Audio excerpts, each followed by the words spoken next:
update everyone. So, the guys who made the program, they have a new platform called Total Mail. It's the most secure thing on the planet. You should check it out and see reserve a space if you want to store all this stuff privately over the internet that nobody can access. Large collapse, proton collapse. Yeah, it's free. You can just set up your non-reserved space. You're building servers to maintain inside Proton Collider. What's it called? So Proton Mail. Proton Collider. 1 billion Proton Collider. 1 billion. Why do you do that? Because. Hello, can you guys hear me? Hello.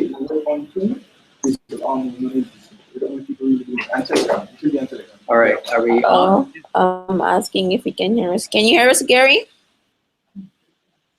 Yes, I can hear you. And can you hear me? All right, great, but we can't hear Gary. Okay, can we hear? Okay, it's not connecting through to the speaker. It goes there. The Bluetooth is connected, but we can't hear Gary. Hello, can you hear me? Gary, is he? Hello. This is mic on. Yes, microphone is on. He can hear us. We need to mute Yes, it. But mic is on. Hello. Hello, can you hear me? Hello. Hello. can he hear? Okay. Yeah. Volume was down. Can you hear us, Gary? Yes, I can hear you. Okay. Awesome. Can you hear me too? Yes, we're hearing you now. Okay, wait. But our volume is not going through. 1 second, Gary. I just got to check the system preference for sound. Right, we just got to change for output sound volume. Sound. Select device. All right. Okay. All right, Gary. Can you speak again? Yes. Can you hear me well? I can hear you well. Sorry, I'm hearing you partially. Sorry, I'm just trying to fix my sound. 1 second. Yeah, sure. I can hear you well, and I can see you too. All right. I'm just sharing the screen. Great, thank you.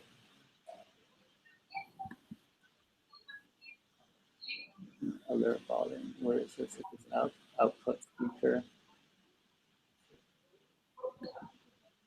Sound output, right? Mm-hmm. Why is it not going through? Anyone with Mac knowledge? Why our speakers aren't working? I'm connected to Bluetooth. Yes. Restart the speakers. Okay.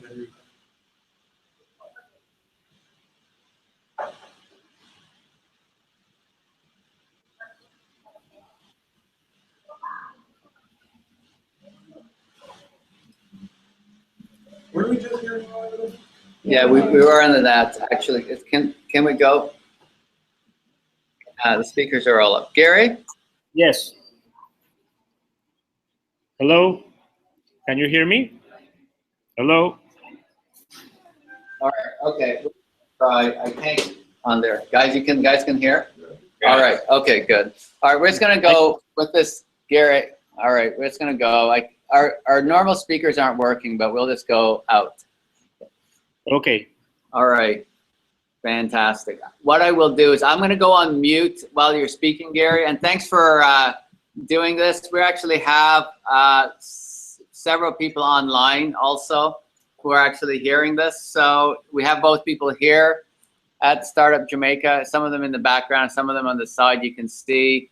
And there. So just as a brief introduction, I met Gary when I went over to Startup Nations in Mexico, and Gary was a couple of things. Was one, he actually is an entrepreneur, and he's also very instrumental in both the Peruvian and South American startup system. Gary, I believe you're still running your own company, also now, in addition to many other things, and he's also the architect for Peruvian Singularity University, which is something we're also trying to bring to Jamaica. So I just thought it would be great to hear from Gary. He actually has a lot of different ideas. And I just said, Gary, you can talk about your 30 minutes, whatever you want to talk about on there, and that'd be good. One of the things, if you could touch on, is basically what are you seeing in South America and Peru and other places that might be exported here? Any other advice you may want to give to our entrepreneurs? Okay. Yeah, sure. I'm going to go on mute just so that we can actually we won't have the echo feedback. All right. Okay, great. All right. So, thank you. Hello, everybody. It's an honor to be talking and sharing my experience as an entrepreneur with you guys. I am here right now sitting in Huayra, which is an accelerator of startups in Peru, where actually I started kind of, it was one of the big parts of my journey as an entrepreneur. Maybe later I can give you a small tour, but it's a co-working space sponsored by Telefonica Group. So I'm going to share my screen and I'm going to share you a presentation and about my own entrepreneurship journey that will touch almost all the aspects of what I have been doing. I am right now, I am 44 years old, and actually I like to say that I am a young entrepreneur. Not necessarily because of my age, but because actually I started not so long ago. So I started my entrepreneurship activities just a few years ago, about 6 years ago. And everything started when I met in a conference and I heard the story of Jack Ma, the founder of Alibaba Group, where he told the story of how he came back from the United States from a place called Silicon Valley. He came back to China with the idea of starting to sell products through the internet. So he didn't have any money. He was not, he didn't have any training in business. He didn't have any training in engineering either. But he gathered a group of friends at home and managed to get some initial investment from the friends of just about $2,000 or less. And with that money, he started a company called Alibaba Group that in September of 2014 went on an IPO in the stock market, raising almost $22 billion and having a value of already like $230 billion as a company. So at that time, I was a business executive working for companies in business development. And I said, well, definitely I'm in the wrong business. I want to join the startup community. I want to learn on how to do that. So one of the first things that I did was I started to gather some friends and some actors of the Peruvian ecosystem and started to travel to the United States, travel to Silicon Valley, and actually learn what these places and what these companies were all about. So I went with a group of video game developers to the main companies of Silicon Valley like Google, Twitter, Facebook, and others. I also took innovation managers from big companies in Peru, also visiting these companies. In these trips, I also learned about Singularity University that I'll tell you a little bit more about. I took some angel investors also. So I started to make trips since 2011 just to learn about the ecosystem in Silicon Valley and to learn about startups and to network with these communities. In 2013, I had the luck and pleasure to travel with the top engineering university of Peru. I took them there, and we had the honor to give a doctoris honoris causa in engineering to Steve Wozniak, who is the co-founder of Apple Computer and the inventor of the personal computer, basically. So throughout these trips, I learned about what is a startup. And I have my own definition of what a startup is. I like to say that a startup is a new business. The emphasis here in the word business, that is something that has a business model, generates income and some kind of profit. It has a venture to be started by an entrepreneur. Again, the emphasis here in the word entrepreneur, where you have a personality. Hello? Yeah, could I just, are you sharing your presentation right now or are you just talking? I just want to know, sharing. I am sharing a presentation. You're not seeing it? We're not seeing it. So if you look on the left-hand button, you see the on the Google Hangouts. If that's where you are, you'll see. Okay, yeah, there we are. We got it. And then you'll have to switch back then. Okay. Okay.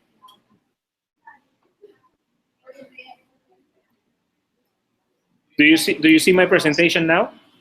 Yes, yes, we now see it, and we're going to go back on mute here. If you just wanted to flip through your first couple slides very quickly, then. Yes, I'll show you some of the slides. This was where I met Jack Ma during his conference, and where actually I learned what the startup ecosystem and the internet was about, really as a potential business opportunity.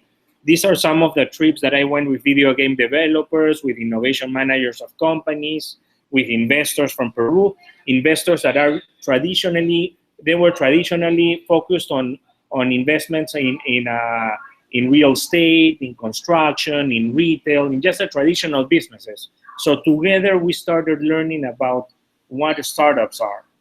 Here is with the National University of Engineering. Here we are giving this doctoris honoris causa to Steve Wozniak. Yes. I think our screen is frozen. We can only see from where you have the startup, a new business venture, and there we go. Okay, now we're seeing it. Really? So now, yeah. Is there a delay? I don't know if there's a delay coming out, but now we can actually see it. So right now, the screen that we're seeing is Silicon Valley. Then now you're seeing Holson, then Alibaba. Small is beautiful. I'll keep it. Does it look okay? Yeah. Yes? Okay, we're gonna try to do it without muting and see if that's what's causing the issue. Okay. Go ahead. All right. So you have Jack Ma, developers. Okay. Yeah. All right. Some of the trips where I started learning about the Silicon Valley experience. Yeah. Very conventional that you see around books. It's just how my own experience with building a startup in Peru meant, and what I understand from my own experience and in the field, right? So I define a startup as a new business, and business is important because it's very focused on building a business model with generating revenue, having some related costs, and generating some kind of profit or income. Even if it's social, it has to be generating some kind of positive value. It has to be started by an entrepreneur. And here again, the word entrepreneur is important because you have a personality behind the idea of the business, right? You have a person that knows how to sell, a person that has the passion and can transmit the energy of the business to other people. You're talking about clients, investors, partners, and so forth. So the entrepreneur has a strong technical, creative, and leadership skills to supply the market with new products and services, right? That are based on innovation. This is another key word. The entrepreneur has to have innovation. There has to be something completely new in terms of product and service or process. It has to be has some kind of creativity, technology, something that will make this completely different from whatever there is already on the market. But on top of that, you have to have a great potential that this new product or service has a huge potential for scaling up through accelerated growth. And this is where the main difference with a startup comes with all traditional businesses. It's not easy to scale up any type of business. That's why internet and technology can have this component of potential to scale through accelerated growth, because once you have this product or service or software on the internet, to get it downloaded by 10 people, 100 people, 1 million people, 10 million people, it's not so hard in terms of costs of production because you already have the software there. So that's why on the internet and in this type of technology fields, it's easier to achieve accelerated growth. But finally, I like to close the idea of my definition of a startup with validation. For me, this entrepreneur with a business idea, with an innovation, and with a potential to scale has to be validated by some third party. Usually can be a venture capitalist, an angel investor, an accelerator, or a research and development grant that validates the whole package, granting the entrepreneur some kind of investment dollars to pursue this venture, right? So through this experience, I started my own ventures. as an entrepreneur with my own money and asking for investors also to invest in my companies. One of my first venture was empresario.com, which still is online, but I would say is one of my failed attempts. Empresario.com was a platform, a marketplace for companies to be able to put their products and services online and try to get customers and to sell them through this marketplace. In a way, I was kind of following the model of Alibaba with this platform. It still exists today. I made great partnerships with the top business schools of Peru and the top Chamber of Commerce of Peru also. But we never gained a lot of traction with this system. It was very time consuming, and we have a very strong competition from platforms like Alibaba and other platforms that were in the marketplace space. Also, I was never able to really get investors or to connect with the ecosystem in trying to get sponsorship or investment to build this company up. My next venture was cinepapaya.com, which is currently one of my top startups. This initially started as a kind of a Netflix for Latin America. The idea was to show movie content and to show video streaming. We invested in the technology for video streaming. We developed an initial prototype that worked well, but we had to raise capital to be able to have movie content, to have a portfolio of movies to show in the website, and that proved to be very hard. To have a catalog of movies required just for one studio. There are 6 major studios in Hollywood, about $1 million to have like a catalog of 20 movies, and these would be also old movies, so it was very hard.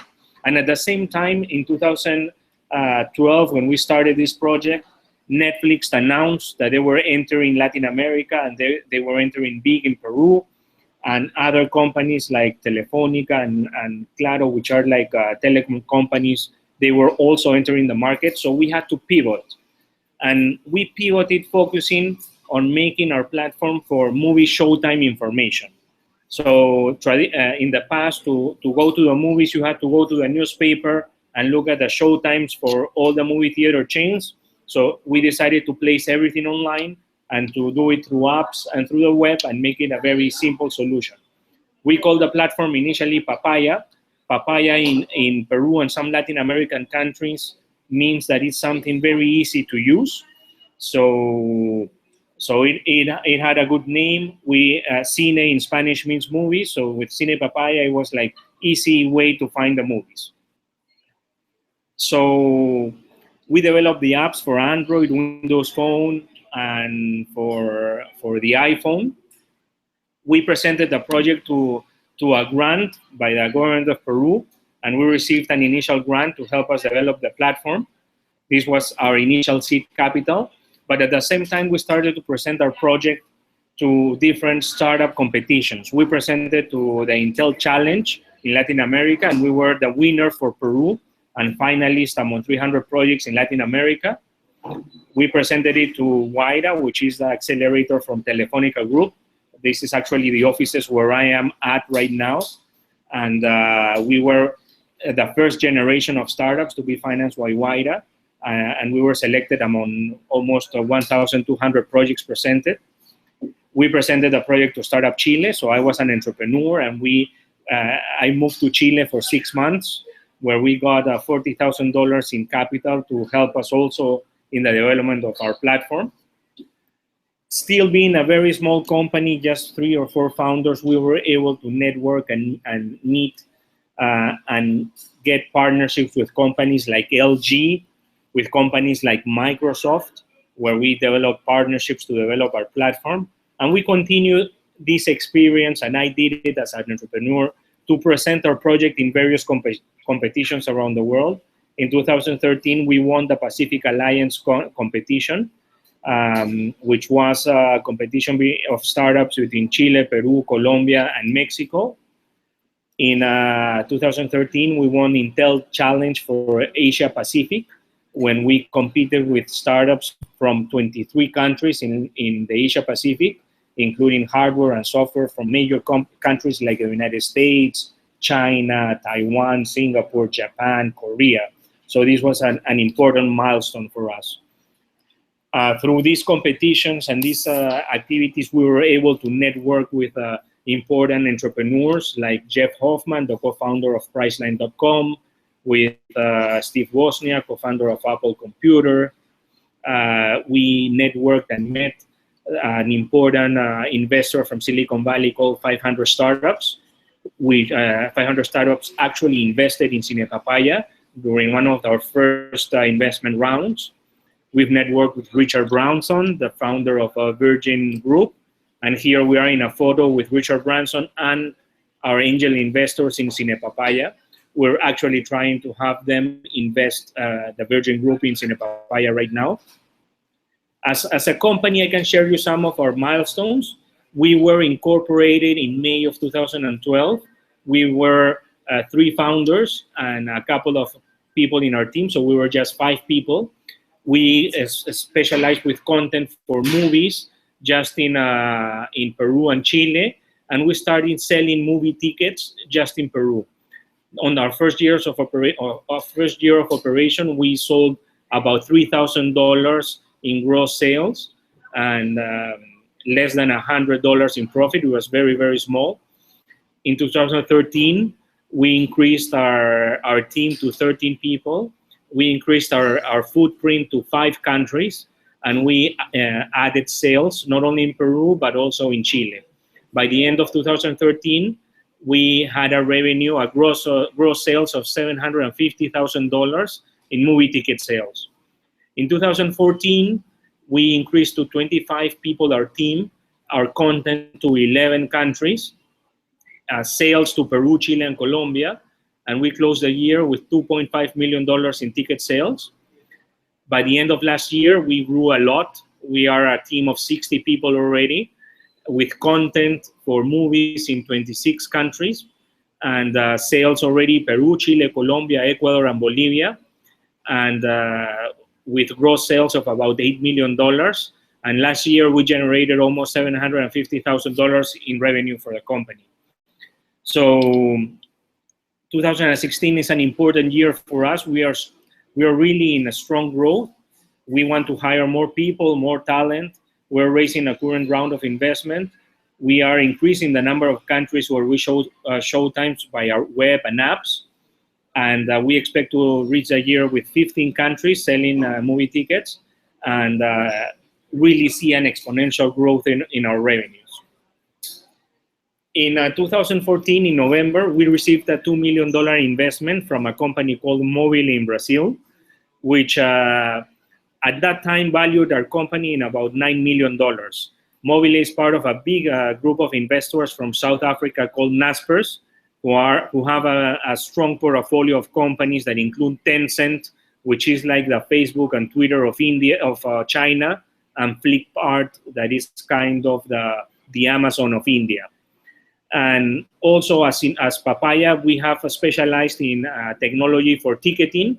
So we are expanding ticketing not only for movies, but also for concerts and theater in a brand that we're calling Papaya Pass, with tickets for buses, for intercity buses, called in Papaya Bus. And we're also exploring other verticals with our technology. And me as an entrepreneur, and I also became very active in the local ecosystem in Peru. I have a company called HoloSense. We initially specialized in making web pages and apps for mobile phones, but we started to switch our focus now more on helping other entrepreneurs launch their companies.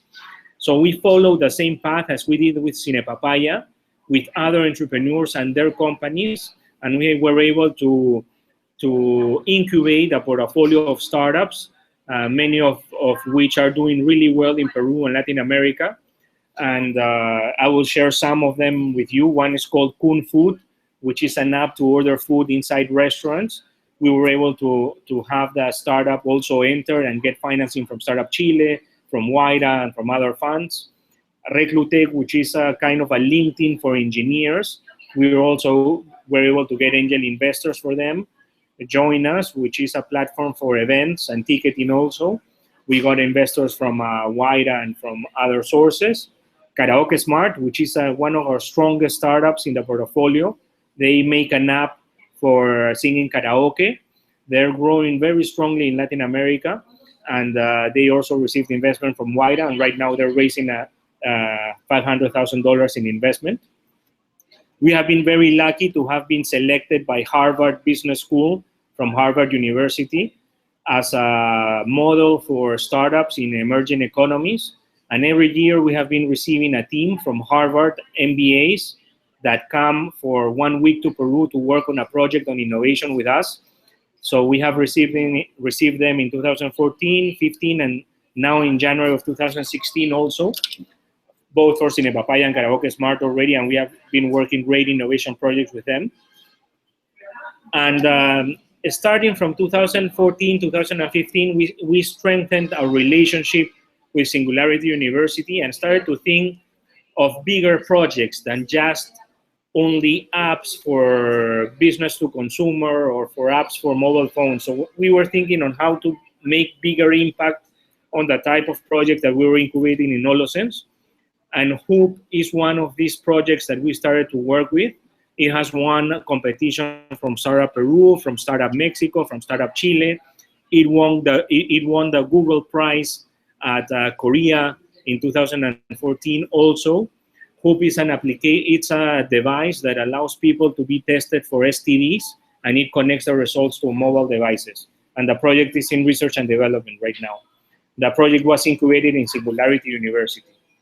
So through this work, we founded the Global Impact Competition of Peru, which is a competition in which we try to identify the most innovative Peruvians and prize the winner with a complete scholarship to assist Singularity University for 10 weeks in Silicon Valley and to work on their projects.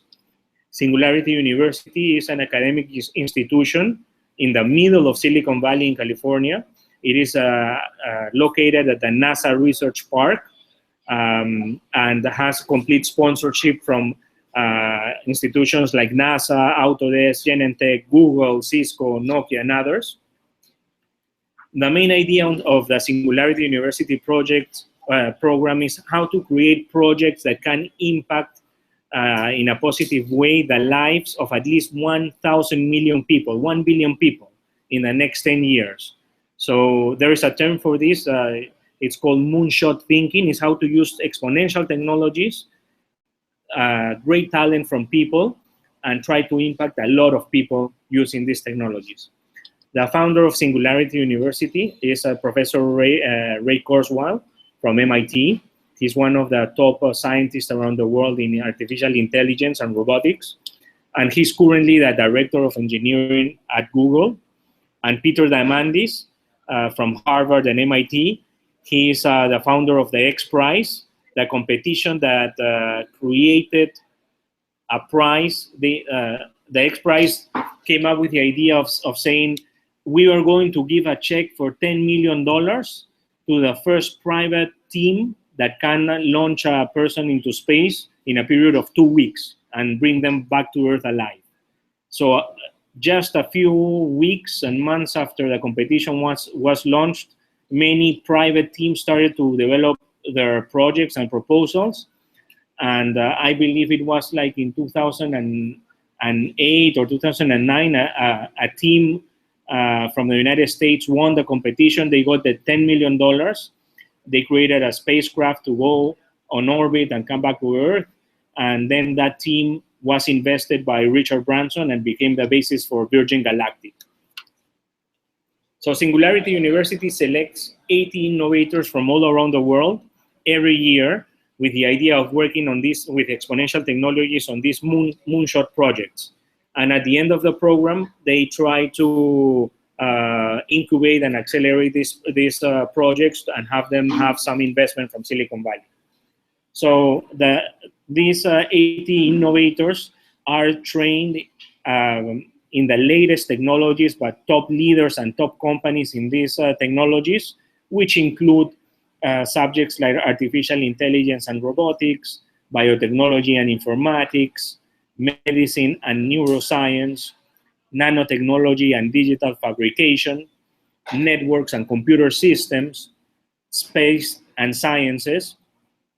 Also introducing training and tools in design, in entrepreneurship, economy and finance, future studies and forecasting, politics, law, and ethics.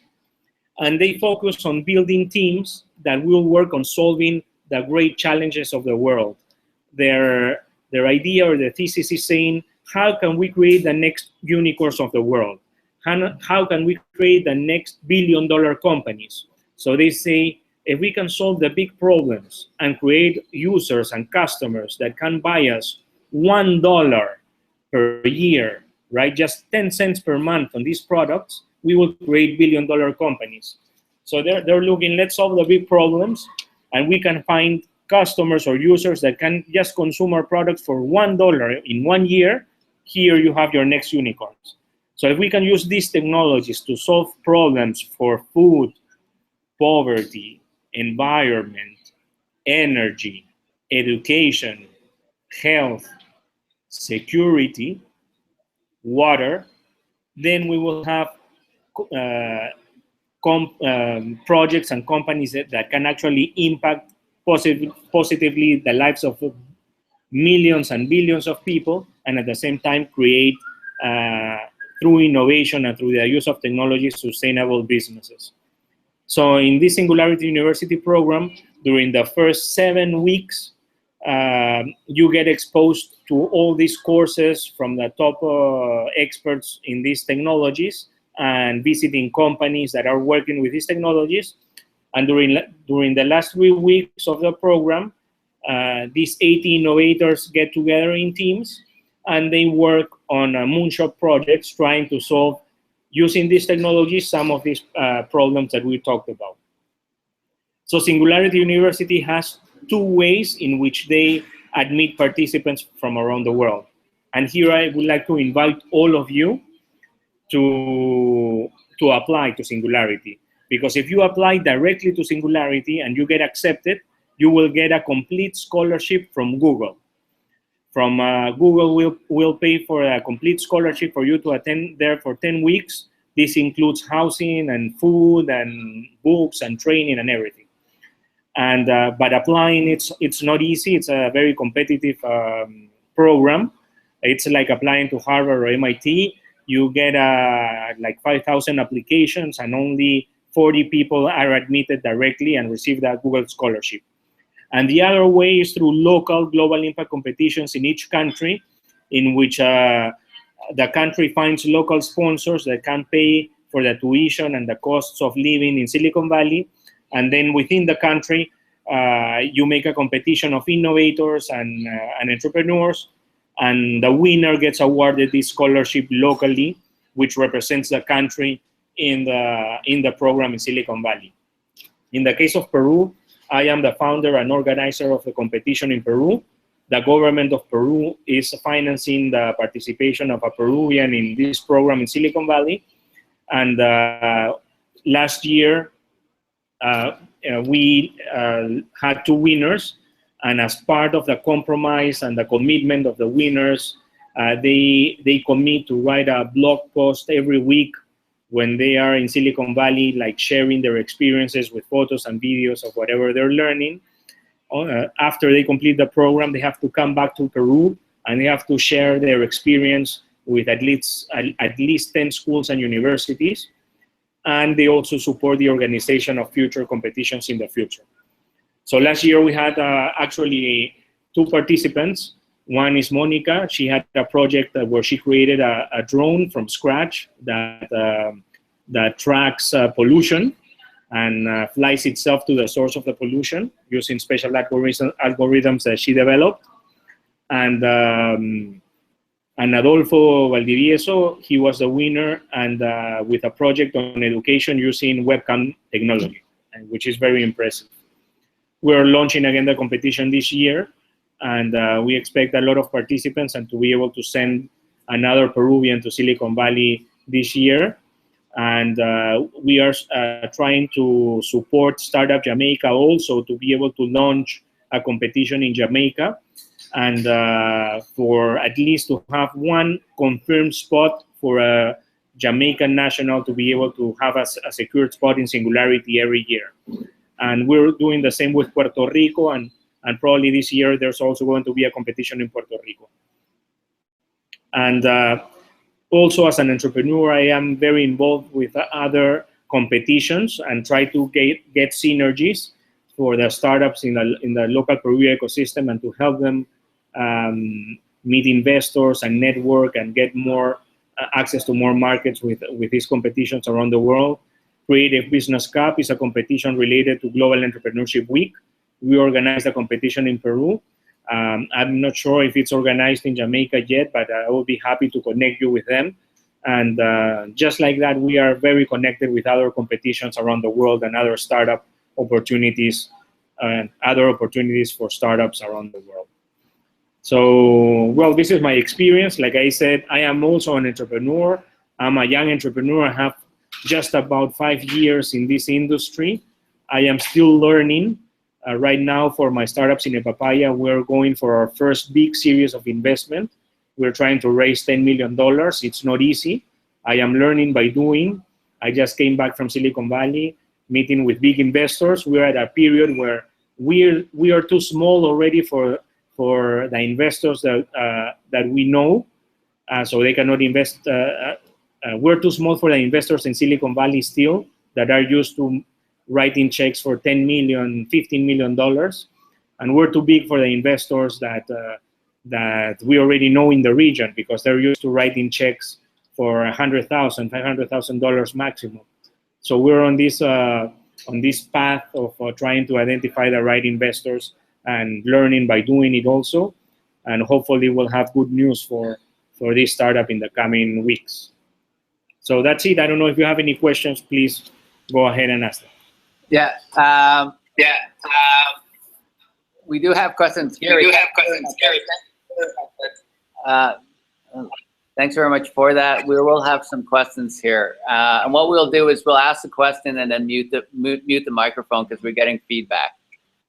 All right. Okay. But that was terrific. And we definitely understand the issues in Jamaica between where we only get $25,000 here in the local economy, but we're way too small for $10 million out of the valley.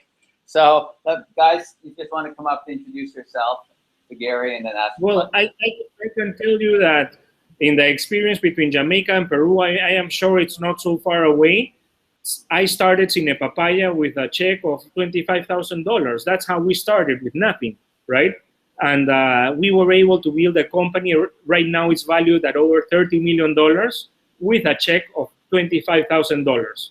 And actually, before we got the check, we started with the founders putting maybe $1,000 each. So we started with nothing. So it is possible to do it. And every time, investors in the Valley and other parts of the world are more actively seeking opportunities in other parts of the world, because there is no better place where to solve problems than in emerging markets, where we're full of problems. So, and the nice thing is that these emerging markets are full of problems that are completely scalable, because are the same problems that you find in other countries around the world. So if you find a good solution for Jamaica, you will be able to share it with other Caribbean countries and with the rest of the emerging world, which is 70% of the world. So you have huge opportunities for that. Guys, quickly, question. Gary's going to come up and ask, and just individually, and we can actually, just before that, we can, I don't know if you can see the rest of our, I don't know if you can see through the mirrors the rest of our accelerator there of our space. Okay, all right. Oh, that's great. 1 minute. What? Go ahead.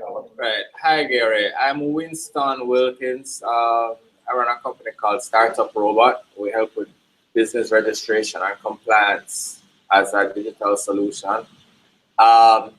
They were able to go from, in Jamaica, it takes a minimum of 6 weeks for a registration, and now they can do it in less than 2 days. Wow. Yeah. That's right. Great. So how did you know that after doing 1 year and $3,000 in revenue, that it was going to be able to pay for itself and get to $750,000 in year 2. What were those indicators for you to say that this was something worthwhile? Well, as a founding team, we always believed on what we were doing, and we were driven mostly by passion. I cannot tell you that we are a profitable company yet, because every year that you see where we reached a new level of income and revenues, every year we decided to grow again. So to grow again meant to hire more people again, to hire new office space, to get new services, to enter another market. So every time where we thought, okay, maybe we can break even now, we never thought about the break even part. We thought, okay, we need more investment to grow faster and in more places. So, and right now we are still on this process of growing, and we still believe that we can become the leaders around the world for the space that we are. And funny enough, today I had a call. I was here in this co-working space today with my co-founder who is in our offices. I had a presentation here today in the morning also. So we were discussing, okay, what should we do now? Because we're raising money for investment, and it's hard for us to find the investors. We had a meeting with a company from Dubai. We had an investor from Denmark visiting in our offices recently. And we were talking and saying, okay, where should we launch next, right? And we made the decision yesterday to launch in Dubai. So yesterday we made the decision to launch in United Arab Emirates. And we will be launching maybe in the next 2 days. We launch first with content. That means we movie theater chains, and we just launched the website and the apps for that country. And hopefully, once we get some user traction, then we get to sign some deals with movie theater chains. But it costs us some money also to launch, and we made the decision, okay, just because we started talking with an investor from there, let's launch, and we decided to launch. So today I was having a conversation with him about, hey, we already launched in countries that speak English, because we were very focused in Latin America, in Spanish and Portuguese. So we launched already in South Africa and Nigeria with content in English. We launched in Philippines and Malaysia with content in English. And now United Arab Emirates, we're launching in English. And today we decided that maybe we're going to launch in Australia and New Zealand also. So at least from my vote, I decided let's launch in Australia. So what happened, right? I made the decision, let's launch in Australia and New Zealand. So I just messaged, I just got a message from him maybe like 20 minutes ago after taking the decision. And I mean, I don't know, I would even share it with you, right? Yeah. Okay. But he says, wow, I just realized that we as in, here's the message. I mean, he just sent me a message saying, wow, I just realized, my co-founder says, after we decided to launch, he says, I just realized that we as in a Papaya have 10 times more traffic than the leading movie content provider of Australia. Wow. So I'm like, we made the right decision. And we launched Malaysia in English maybe 4 or 5 months ago. And already Malaysia is our 4th largest source of traffic for everything that we do.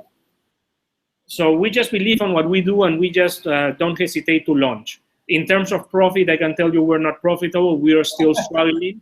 We're still a startup, and we're still looking for investment. But we had 2 options. Either we slow our growth, or we just die trying to win the marathon. So we are just, if we run out of oxygen, we'll see how we crawl all the way to the end, but we will continue. Excellent. Thank you. Next question. Hi, Gary. Okay, I'm super tall. I have to sit. Hi, Gary. I'm Gopar of Apply 3D Solutions. We're a digital and automated solutions company. I wanted to focus my question on your experience around Sir Steve Wozniak, and what was some of the insight that he shared with you in terms of developing your services in terms of scaling that globally, especially hardware. Well, we don't have I personally do not have a lot of experience in hardware for building a company or a startup. Most of the startups that I've been working on so far have been mostly on software related. But I started to get involved in some of these new Singularity University projects that are more hardware related, right? Yeah. And definitely, it's very important to achieve. If you're developing your own solution or your hardware solution, it's very important to achieve something that is completely innovative and it's completely different to whatever there is around the world.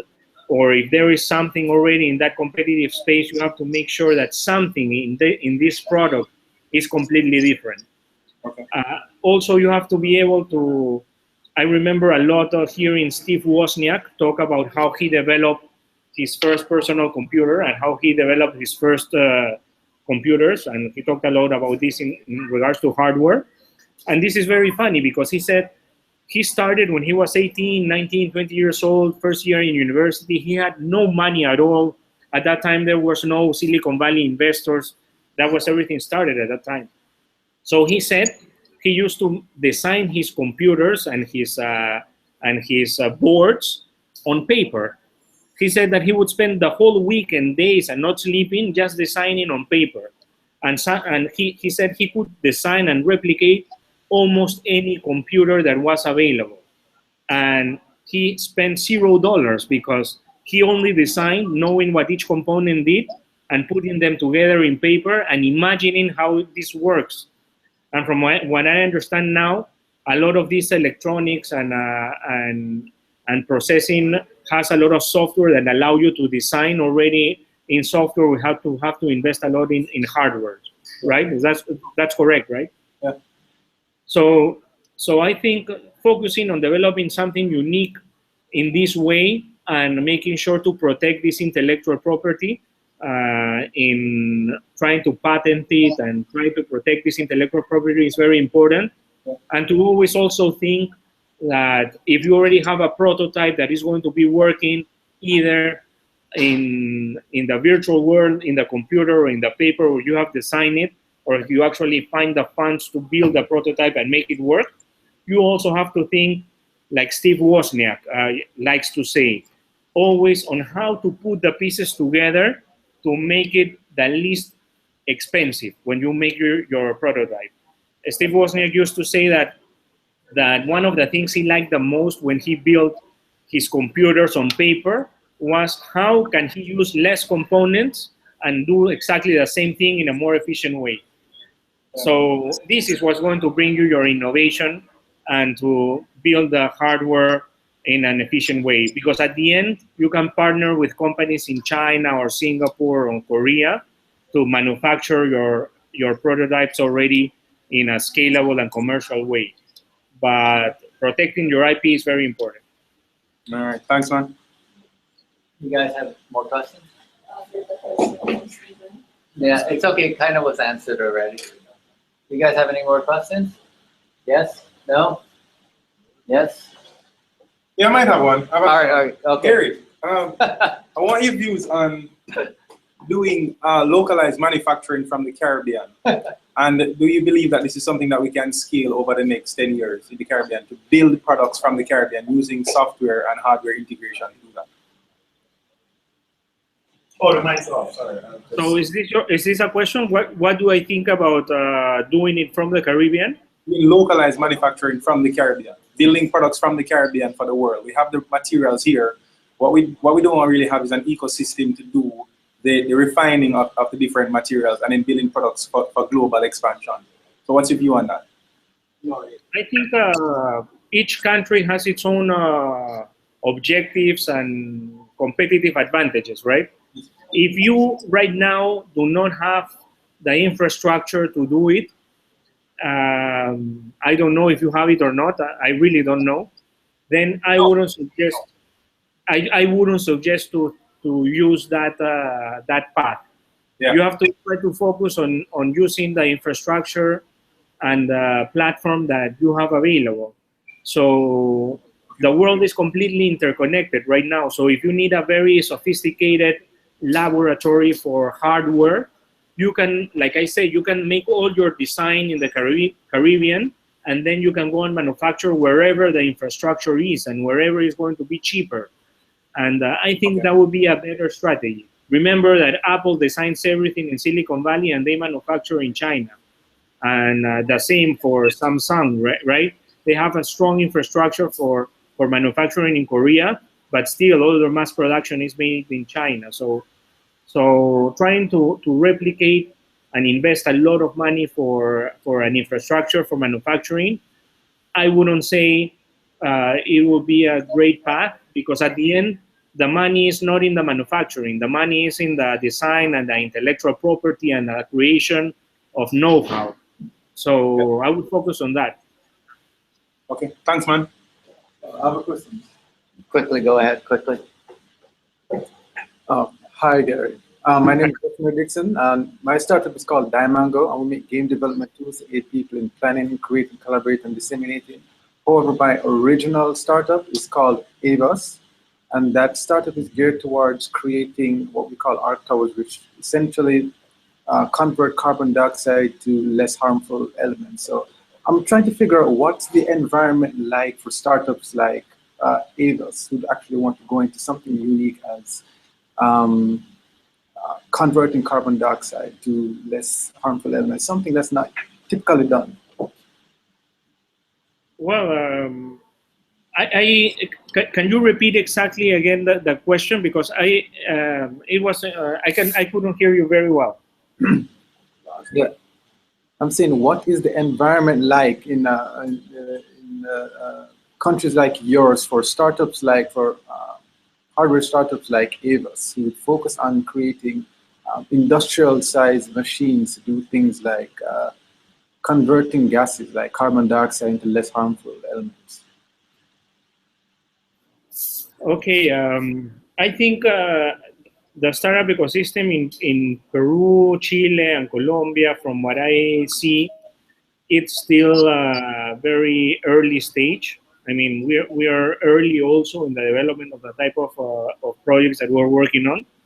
There are some startups that are working already in hardware and industrial solutions, especially in Chile. They're working a lot in solutions related to heavy industry like mining and construction. In Peru, still, I think most of the startups and ecosystems, and the ecosystem is focused on business to consumer type of products. I have not seen a lot of startups working on this type of industrial solutions. I know Brazil and Mexico are very advanced in this type of solutions, Argentina also. And so at least in South America, we are still very early stage. We don't have a lot of this type of solutions. So in a way, if you're working with these products and services and having probably South America might be a good market for you to explore, because we lack some of these companies and entrepreneurs that are filling up these spaces. I think there's a good opportunity in South America for this. Okay, thanks. All right, thank you very much, Gary. You've done more than the half an hour, and I'm glad to see you actually projected those numbers, because I've been telling these. My motto is 2 million in 2 years, and you kind of did that in kind of the two year that it is possible. So with some investments, with investments, it is possible with investments. The whole 25. So yeah, let me remind everybody that we started with zero investment, and our pocket money maybe $3,000 to $5,000. And well, let's remember one thing before. I started 1 or 2 startups that completely failed with no investment, no money, and I spent maybe from my own pocket money $10,000 in each, and spent at least 1.5 years and lost everything in a way. So you learn experience, right? So I learned a lot of experience in these first 2 years. Then with Cine Papaya, we started again with our own pocket money and $5,000. And we had at least 8 months before we got any type of of initial capital. And the initial capital we received was nothing, was $25,000, which at that time was everything for us. You know, from having no investment to having $25,000 and an investor, it was already very proud for us to say, hey, I already have an investor. He's my angel investor. It was everything. And for example, yesterday came an investor from Denmark to our office in Cinepapaya, and he left and he sent me an email. Hey, Gary, you're too big already for me to invest directly, but I can invest, and because I'm in Denmark and you're in Peru and we are so far away, just to get to know each other, I am willing to invest $250,000 on your company. So actually, just last night I was thinking, wow, it's a lot of money, $250,000, but it's so little from what I need right now. But this would have been top news in the newspaper of Peru if I announced that I have an investor from Denmark willing to invest in a startup $250,000. So everything changes very fast in this world. So just work hard. And I would also encourage every one of you to apply to Singularity University.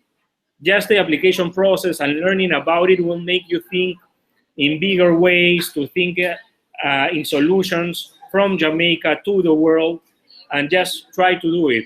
And maybe I'll meet you in Singularity in summer because Google is going to give you a scholarship.